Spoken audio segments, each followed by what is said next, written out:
What would you do if one simple email told you the child you've raised for 8 years wasn't really yours? I never thought I'd have to ask myself that question. My name's Michael Capter. I'm 35, a software engineer in Los Angeles, and up until a year ago, my life was painfully ordinary. Coding by day, family time by night, weekends filled with traffic, soccer games, and the kind of suburban comfort you barely notice until it's ripped away. And it all started with a billboard. It was a Saturday, sun glaring on Santa Monica Boulevard. The kind of LA day where the heat rises off the asphalt and traffic crawls like molasses. My wife, Allison, was beside me scrolling her phone, our son, Ethan, chattering in the back seat about video games. Just another family outing, until Ethan suddenly shouted, "Dad, look at that!" I turned and there it was, a massive LED billboard, colors pulsing, DNA strands twisting like glowing snakes. In bold white letters, Revela DNA. Discover your family tree in 24 hours. Find secrets you never imagined. Tell me, would you keep driving, or would curiosity grab you by the throat? Allison looked up, smiling. That could be fun, she said casually, as if she hadn't just opened Pandora's box. We've always wondered about my Irish side. Maybe there are surprises. Ethan's eyes were wide. Please, Dad. Maybe I'm related to pirates. His excitement was contagious, but I laughed it off. A silly gimmick, right? Just another app with slick marketing. But here's the thing. Traffic was at a standstill, and when life gives you boredom, you reach for novelty. So while I grabbed snacks at CVS, Allison ordered 3 DNA kits from her phone. That tiny choice? It would blow my world apart. A few nights later, we sat around the kitchen table, cheek swabs in hand. The mood was light. Bet I'll have Viking blood, I joked. Allison rolled her eyes. More likely accountants, Mike. Ethan giggled, imagining superpowers hidden in his genes. We sealed the samples, laughed, moved on. But even then, something in Allison's smile felt off, too perfect, too rehearsed. Looking back, I wonder if she already knew what was coming. The days passed in their usual blur, morning drop-offs, hours of code in my home office, Allison's marketing job, Ethan's soccer practices, family dinners, bedtime stories, the whole postcard life. Yet under the surface, a storm was forming, and I didn't even feel the first drops. Until that email. The subject line was innocent enough. Your Revelé results are in. I opened it casually, not realizing it was about to set fire to everything I believed about my family. At first I smiled. Ethan had Allison's European ancestry, Irish roots confirmed. Cute. But then, a twist. Mexican heritage, 25%. Strange, but maybe some long-lost branch, right? And then the gut punch, parental matches. Maternal, 100% Allison.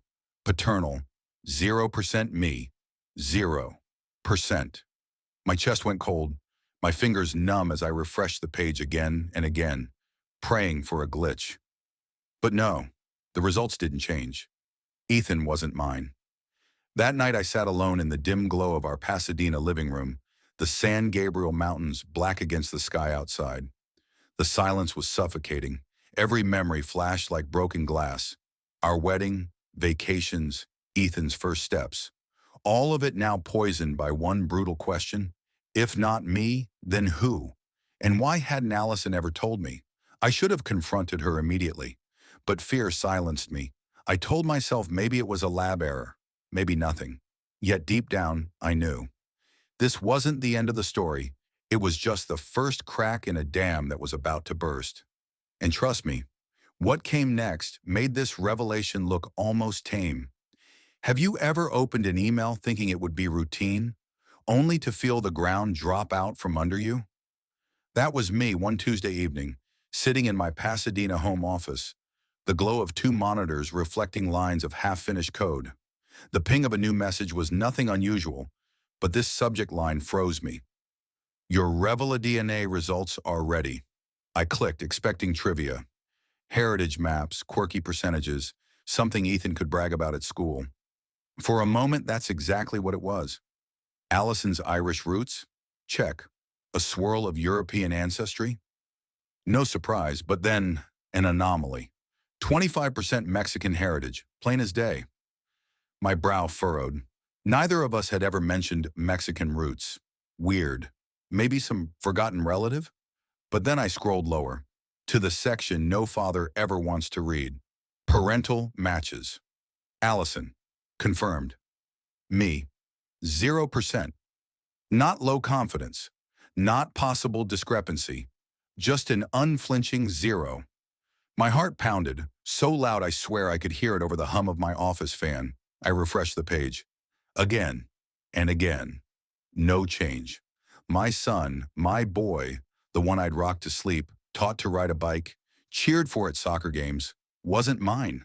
At least not by blood. Dinner's ready.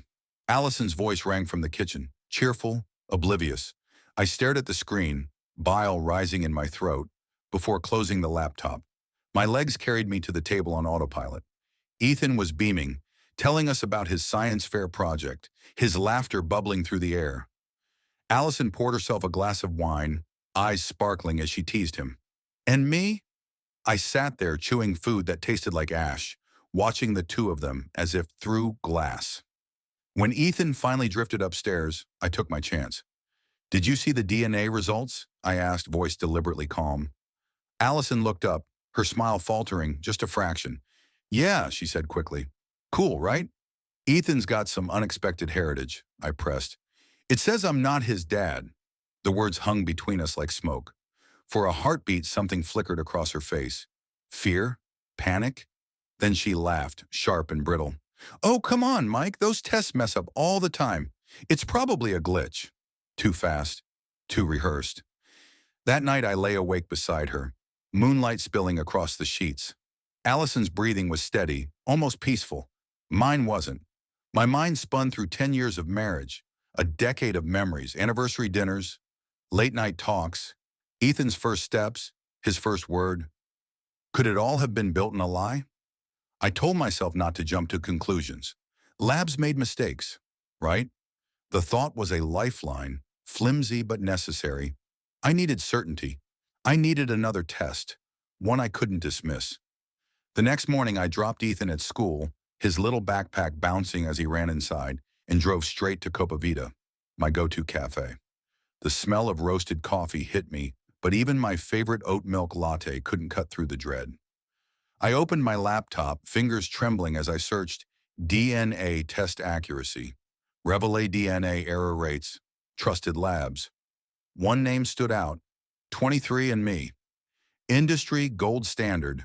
I booked an appointment on the spot, because if that second test said the same thing, then the glitch wasn't in the lab. It was in my marriage. And the truth waiting for me would be far worse than a miscalculation.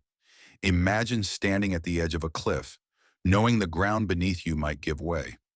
That's how I felt the morning I drove into downtown LA for a second DNA test. The sky was gray, the San Gabriel Mountains swallowed in haze, and my grip on the steering wheel was so tight my knuckles turned white. Ethan's laughter from drop-off still echoed in my ears, but beneath it pulsed a single question. If not me, then who? The lab was in the arts district, all glass and concrete, surrounded by street murals and the smell of espresso from trendy cafes. Inside, everything gleamed sterile and cold. A technician in a white coat handed me the swab. Simple. Quick. But as I scraped the inside of my cheek, my stomach knotted. What if this wasn't a glitch? What if the first test had been right all along? Results in a few days, she said with a practiced smile. I nodded, swallowing the urge to scream. Outside, the city buzzed, cars honking, scooters zipping past, but it all sounded muffled, like I was underwater. I grabbed a coffee from a corner shop, though it tasted bitter, metallic. My nerves wouldn't let me sit still. Back in Pasadena, life marched on, cruelly ordinary. Allison was buried in work, Ethan was bubbling with energy, and I was a ghost moving through our home. We had dinner, we laughed, we pretended, but every glance Allison gave me, every laugh that rang too sharp, set my suspicions on fire. Did she already know the truth, or was she still hiding behind a mask? 3 days later, the email landed. My pulse hammered as I opened it. No distractions this time, no jokes, just the truth. And there it was, paternity 0%. Again. The words might as well have been carved in stone. Two different labs, two different methods, same verdict. My chest seized, breath shallow. Outside my window, Ethan's soccer ball lay in the yard, forgotten after practice. My son, my boy, but not by blood. Shock turned to fear. Who was his real father? Did Allison know? Was she still in contact with him? My mind replayed every moment of our history. College sweethearts at USC, our wedding under Pasadena City Hall's Grand Dome, years of shared laughter. Was it all built on lies? I couldn't accuse her yet, not without more. I needed proof, not just numbers on a screen. So I began to dig. Social media, her old photos, anything that might betray her. Nothing. Allison's Instagram was clean, curated. A perfect family, no cracks. Her laptop and phone were locked now, newly password protected. Why? What was she hiding? I felt the walls closing in. Doubt gnawed at me until I couldn't take it anymore. I needed a confidant, someone who knew Allison almost as well as I did. That's when I texted Thomas, my closest friend. Banker, family man, trusted. His wife Sarah happened to be Allison's best friend. If anyone knew her secrets, it would be Sarah. We met in Silver Lake, a quiet beer between old friends. I told him everything. The tests, the lies, the silence. He listened, face grim, before finally saying the words I was desperate and terrified to hear. I'll ask Sarah. If Allison's hiding something, she'll know. That night, driving home down Sunset Boulevard, neon signs flickering against the dark sky, I couldn't shake the feeling that I'd crossed a line. This wasn't just doubt anymore. This was war. And deep down I knew I was about to discover a truth far uglier than any test result. You ever sit across from someone you've loved for years and feel like they're a stranger? That's what my kitchen turned into that Thursday night. The dishwasher hummed, plates clinked, and yet the silence between Allison and me was deafening. Ethan was asleep upstairs, his laughter from earlier still faintly echoing in my head. But now every sound in the house felt heavy, like the tick of a clock counting down. I dried a plate, forcing casualness into my voice. I got the second test back today. Same result, 0%. Allison froze mid-scrub, water dripping from her hands. For a split second, her mask slipped. Panic, raw and sharp. But then it was gone. Mike, we've talked about this, she snapped, voice clipped. Those tests screw up. You're making something out of nothing. My stomach twisted. Two different labs, Allison. Same answer. That's not a glitch. She dropped the sponge into the sink, crossing her arms, jaw tight. What are you implying? That I cheated? That Ethan isn't yours? Her voice rose like she wanted Ethan to hear upstairs, to shame me into silence. I kept mine low, controlled. I'm not implying. I'm asking. If there's something I don't know, I deserve the truth. Her laugh was sharp, brittle. You're paranoid. Maybe it's a distant cousin. Maybe the tests aren't perfect. Why are you trying to break this family? The words hit harder than she knew. Break the family? I was the one hanging by a thread. I stared at her, heart pounding, but no confession came. Just walls higher than ever. She turned and walked out, footsteps pounding the hardwood, leaving me in a kitchen that felt colder than stone. The next day blurred. Allison left early, no goodbye, no kiss. I sat at my desk, staring at code that refused to make sense. My mind wasn't in the office. It was in that kitchen, replaying her defensiveness, that flash of fear in her eyes. Had it all been a facade? 10 years of marriage, our wedding vows, Ethan's first steps, every laugh, every kiss. Were they built on a lie? I needed answers. But hacking her phone, breaking into her laptop, that wasn't me, or at least, not yet. Instead, I reached for the one person who might pull the curtain back, Thomas. We met at Intelligentsia on Colorado Boulevard, the kind of cafe where everyone's buried in laptops and latte foam art. But I wasn't there for coffee, I was there for truth. I spilled everything. The tests, the fight, the silence that had grown into a canyon. Thomas leaned in, lowering his voice. Let me talk to Sarah. They tell each other everything. If Allison's hiding something, Sarah might know. I nodded, grateful but terrified, because once Sarah started talking, there'd be no going back. That night, lying in bed, Allison beside me scrolling her phone with that same practiced smile, I realized the truth. This wasn't marriage anymore. This was war fought in whispers and glances, and I was already losing. Sometimes the truth doesn't come crashing down in a courtroom or a lab report. Sometimes it slips through in a whisper you were never supposed to hear. For me, it happened on a Saturday morning in my garage. I was supposed to be fixing Ethan's bike, tools scattered across the concrete, the smell of oil thick in the air. Pasadena was quiet, the mountains wrapped in haze. For a moment, I almost convinced myself life was normal. But then I heard her voice. Allison. Low. Urgent. Coming from the backyard. I froze. Her words drifted through the open garage door, carried on the still morning air. Mom, he's asking too many questions. He's suspicious. What if he finds out about Jesse? That Ethan's his? Jesse doesn't even know. Every sound in the garage stopped. Even my own heartbeat. Jesse. The name ripped through me like a blade. I ducked behind a stack of boxes, gripping a wrench so hard my knuckles ached. Allison kept pacing, her tone tight, frantic. No, I can't tell him. It would ruin everything. It was one stupid mistake. Then, silence. She hung up. The back door closed. I stayed crouched there long after, the word Jesse burning into my brain. 10 years together, high school sweethearts, college, marriage, and not once had she spoken that name. Who was he? Old boyfriend? Co-worker? Or worse? The wrench slipped from my hand, clattering against the concrete. My pulse hammered in my ears. Ethan's bike leaned against the wall, half fixed, its chain dangling uselessly. Just like me. That afternoon, I tried to act normal. Allison moved through the house with her usual calm, like she hadn't just confessed the biggest secret of our lives into the morning air. But her smile felt thinner, her laugh sharper, every gesture rehearsed. I couldn't look at her without hearing that word again. Jesse, Jesse, Jesse. I tried to break into her phone.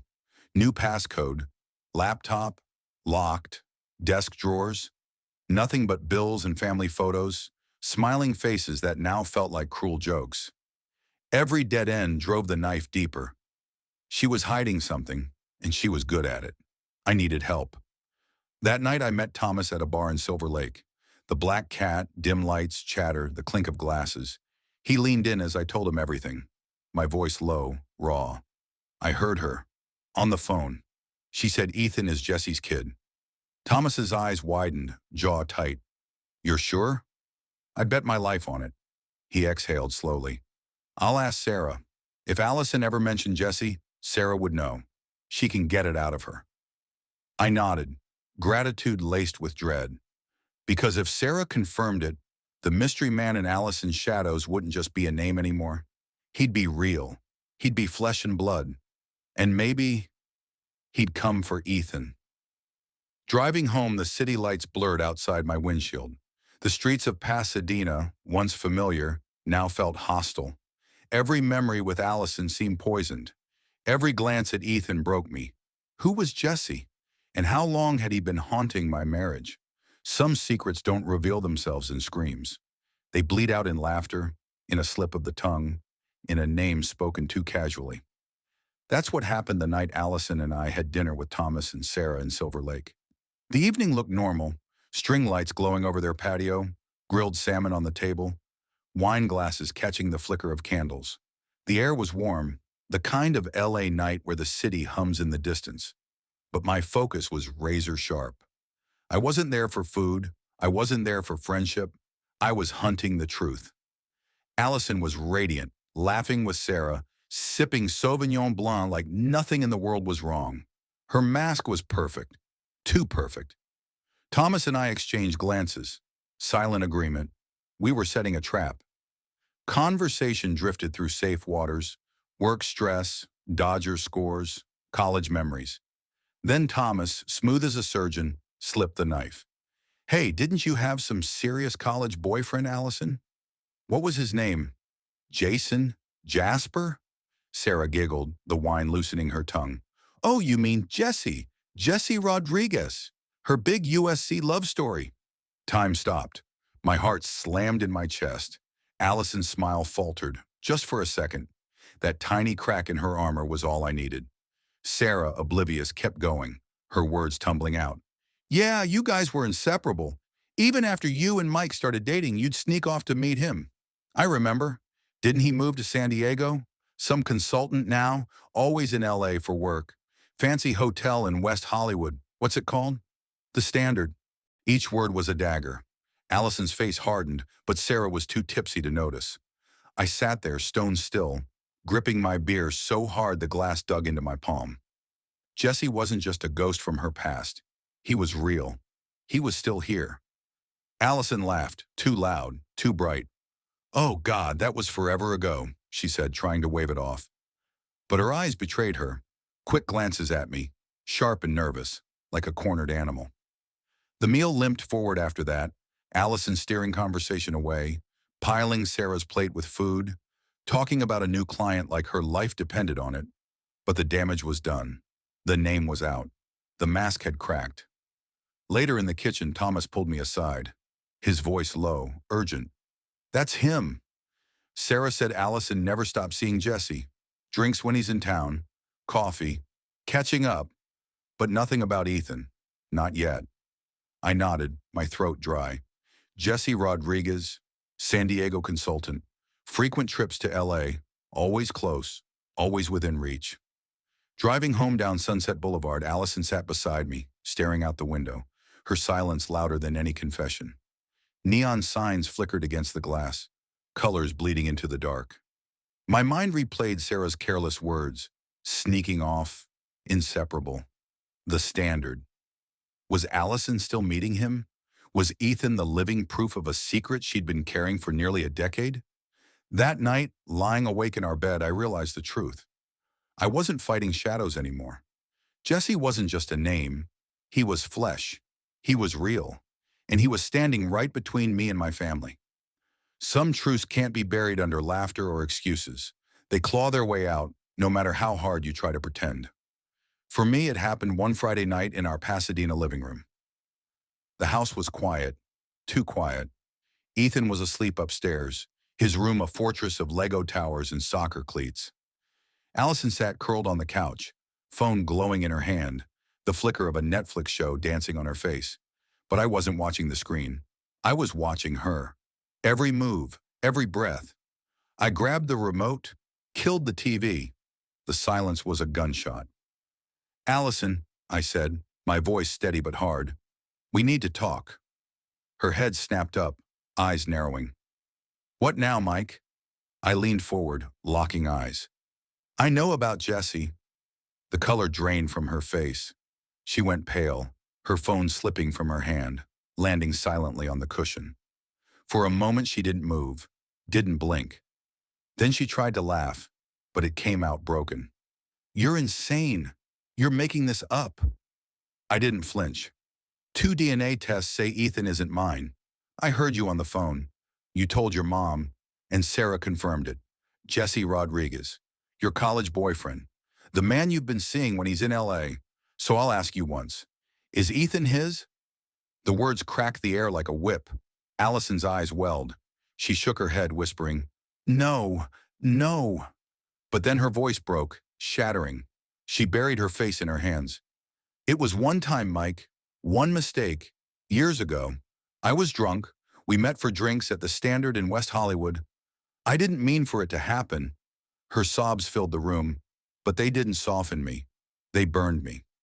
One time, my voice rose, trembling with rage, and you let me raise him, love him, for 8 years without a word? Every memory, every milestone, our wedding, our trips, our nights together, was it all a lie?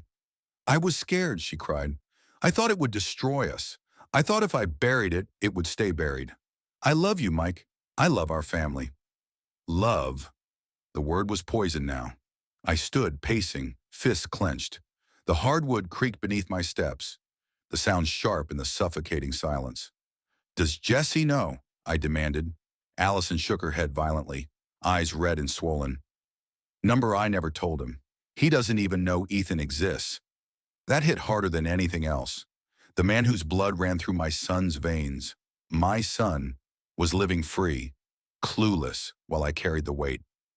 I stared at Allison, my chest heaving, the room spinning with rage and betrayal. I couldn't breathe, couldn't think.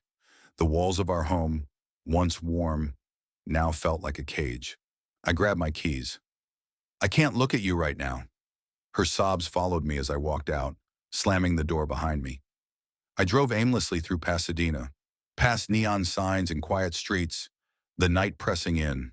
And even then, even after her confession, one thought gnawed at me. If Jesse ever found out about Ethan, what would he do? Would he step in? Would I lose my son completely? The truth was out, but the war was only beginning. Some punches don't land with fists. They land with words that echo in your chest long after they're spoken. That's what I felt sitting across from Linda Chen, family lawyer in a high-rise office on Figueroa Street. The city pulsed outside, horns blaring, sunlight flashing off glass towers. But inside her office it was too quiet, too cold. Polished wood desk, leather chairs. The kind of place where lives are dissected like case files. I slid the DNA results across to her, my hands trembling. She scanned them, face unreadable, pen scratching notes. "Michael," she said finally, her voice calm, surgical. "Legally speaking, Ethan is your son. You're married to Allison. Your name is on the birth certificate. That gives you rights." Relief flickered, brief, fragile. But then came the knife. However, if Jesse Rodriguez, the biological father, asserts paternity, he could challenge those rights. If Allison supports him, you may lose custody. The words detonated in my chest. Lose custody. Lose Ethan. I gripped the armrests of the chair, knuckles white. "He doesn't even know Ethan exists," I whispered. Linda's eyes were steady, merciless. "All it takes is one phone call, one motion filed, and you could be reduced to visitation. Every other weekend, holidays, maybe less." My stomach dropped. Images flooded in. Ethan's laugh on the soccer field, his small hand in mine at Griffith Park, the way he hugged me after finishing his first Lego tower. My son, my boy. And the law could take him away because of a stranger's blood? I leaned forward, desperate. What if I fight? What if I prove I've raised him his whole life? Linda nodded slowly. "You'd have a strong case. Courts value stability, but biology has power. And if Allison turns on you, if Jesse steps in, it becomes a war. You'd need to show Ethan sees you as his father in every way that matters." I sat there drowning in her words. War. That's what it was now. Not just with Allison, not just with Jesse, with the system itself. Leaving her office, the noise of downtown LA slammed into me. Sirens wailing, food trucks buzzing, strangers brushing past. The world kept moving, uncaring, while mine was crumbling. I wandered into Grand Central Market, grabbed a coffee just to have something in my hands. The bitter taste didn't help. Nothing could. I pictured Ethan, grinning in his Dodgers cap, eyes bright with curiosity. He didn't know. He couldn't know, and I couldn't let him be ripped from me. Not by Jesse, not by Allison, not by a courtroom that saw numbers instead of love. Back home, I sat in the living room staring at a photo of us at the beach. Ethan holding a plastic shovel, sand on his cheeks. He looked so small, so innocent. And all I could think was, if Jesse ever decided to step into the light, the law might let him, and I might lose everything.